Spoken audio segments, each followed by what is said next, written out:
Halimbawa, lalapit sa'yo isang tao na mahal mo. Mahal na mahal mo. Lumalapit pa lang, nag-uumpisa pa lang magsalita, nakikinig ka na. Pero pag ang lalapit sa'yo, mga taong kinasusuklaman mo, ni ayaw mo nga makita pagmumuka, sabi ng mga Tagalog. Ayaw kayo ka makita pagmumuka niyang walang yan. Ang Diyos po pala ganun din. Pagka ang nananalangin ay matwid, nalulugod ang Diyos. Pag ang nananalangin taong masama, nasusuklam ang Diyos. E di kailangan po pala alam natin kung paano tayo mananalangin at kung paano tatanggapin ng Diyos ang ating panalangin at ano ang ating gagawin para tanggapin ng Diyos ang panalangin natin at ano ang epekto ng panalangin pagka ang mananalangin ay yung kinalulugdan ng Diyos na mga taong matwid. Yan po ang magiging suheto o takbo ng ating paksang pag-aaralan ngayong gabi, mga kababayan. Sana po ay huwag kayong magagalit. Kung merong mga ginagawa tayong tatamaan ng salita ng Diyos, tandaan nyo po, lahat ng babasahin nating talata, nasa lahat ng Biblia, pati sa Bibliang Katoliko, Bibliang Protestante, Biblia na lahat ng relihiyon. Kaya pag nagalit kayo sa akin, sa babasahin ko, makakagalitan nyo, pati Biblia nyo. Yun po ang konsekwensya nun. Umpisahan natin, kapatid na Daniel.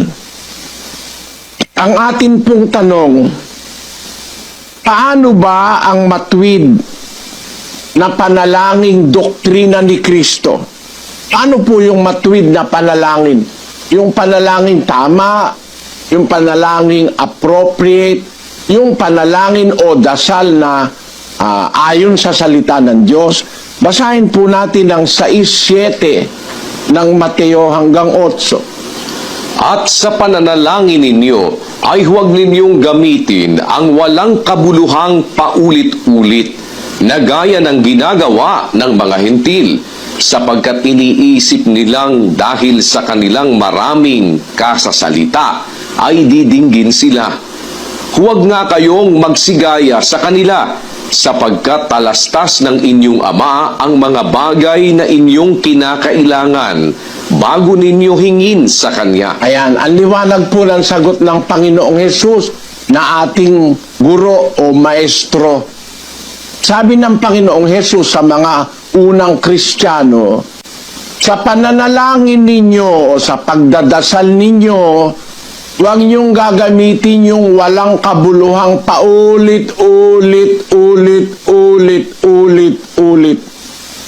Tatanungin natin, meron po ba ngayong nagdadasal ng paulit-ulit? Meron po eh. Nandoon ako sa gitna nila. Kaya sa paraan ni Kristo, nagkakatipon tayo. Ang nag-i-initiate ng pagkakatipon si Kristo. Kaya yung walang Kristo, hindi dumadalo sa pagkakatipon nun eh. Pwede naman dumalo eh. Bakit? Walang Kristo na umaakay sa Kanya. Kasi ang Kristo ang nag-i-initiate sa atin o nagbibigay sa atin ng lakas o courage na dumalo sa pagkakatipon. Naintindihan mo? Opo, yun po pala. Kaya tayo may kasiyahan na dumalo sa pagkakatipon kasi si Kristo ang nag-i-initiate nun sa atin, tayo dumalo. Dahil sa Kanya, kaya tayo po nakakadalo nga. At meron nga pong iba, ayaw na talagang dumalo, hindi dumadalo kasi hindi sila ini-encourage ni Kristo na dumalo. Ganun po ba yun, Brad Eli? Hindi sila sinasamahan ni Kristo kasi meron silang ginagawang mali o meron silang ginagawang kasalanan. Kasi ang sabi sa Biblia, ang inyong kasalanan ang naghihiwalay sa inyo sa mga bagay na ito. Ang inyong kasalanan ang nagsisipigil sa inyo sa kabutihan, dun sa aral. Ang aral lang mabuti eh. Sino ang pumipigil sa'yo para dumalo sa pagkakatipon? Yung kasalanan mo. Pagka nasa ilalim ka ng kasalanan, naghahari sa'yo, hindi ka sasamahan ni Kristo. So, tatabangan ka sa pagkakatipon. Di ba ganun ang analysis noon, kapatid na Luz? Opo, ganun nga po.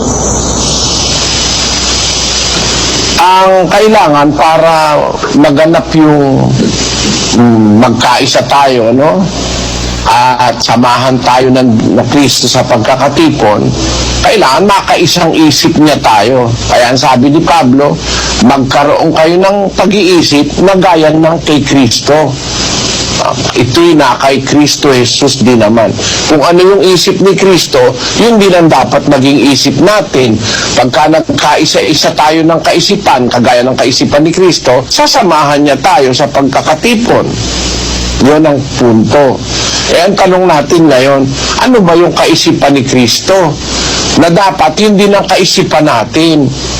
Basahin natin ang unang Pedro 4:1 hanggang 3. Kung paano ngang si Kristo ay nagbata sa laman, ay magsandata rin naman kayo ng gayong pag-iisip, sapagkat Kaisipan ni Kristo, mga kapatid, kung papansinin nyo, yung palang kaisipan ni Kristo, sandata yun, armor. Napansin mo yun? Opo, Daily, sandata. Kung paano si Kristo nagbata sa laman, magsandata rin naman kayo ng gayong pag-iisip, sapagkat ang nagbabata sa laman, nagpapatigil sa kasalanan. Sandata pala yun, depends sa laban sa kasalanan. Pagka yung kaisipan ni Kristo ang daladala mo, meron kang sandata or defense, armor against sin.